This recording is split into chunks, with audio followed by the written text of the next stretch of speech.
In one of the biggest upsets in NRL Grand Final history, the Knights beat the Eels in the 2001 Grand Final. The Eels had one of the best regular seasons in recent memory, losing only 4 games, having the best attack and defence in the comp, as well as breaking the record for most points scored by a team in a single season. But all those stats went out the window as they couldn't get the job done on the biggest day of the year against the Newcastle Knights, as this is greatest game of all, and these are 5 interesting facts about the 2001 Grand Final.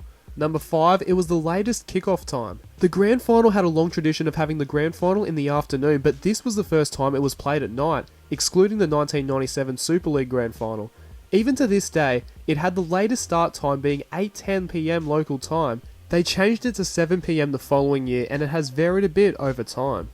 Number 4, 0 Knights handling errors in the first half. It can be almost described as the perfect half of footy, as the Knights made 0 handling errors in the first 40 minutes. They had to be pretty close to perfect to beat this strong Eels team, and they certainly achieved that. The only technical errors was a Danny Badiris forward pass in the 29th minute and an accidental knock-on from Andrew Johns trying to stop a try, which I think we can all agree probably shouldn't classify as a knock-on.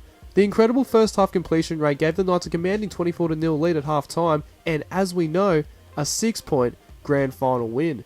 Number 3, 3 different players scored doubles. For the first and only time in an NRL Grand Final, 3 different players scored doubles. These players were Bill Peden in the 3rd and 20th minute, Brett Hodgson in the 56th and 78th minute, and Jamie Lyon in the 65th and 72nd minute. This was the most amount of doubles scored in a single Grand Final match, with 2007 not too far behind, with 2 players being Anthony Quinn and Greg Inglis.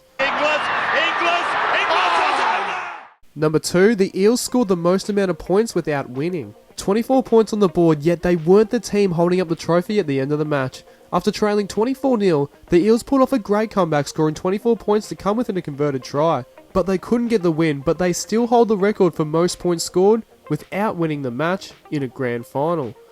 And number 1, it was the highest score combined. Speaking of high scoring affairs, if you add 30 more points to the 24 that the Eels scored, you get 54 points. It involved 9 tries and 9 conversions, with both teams producing an attacking masterclass.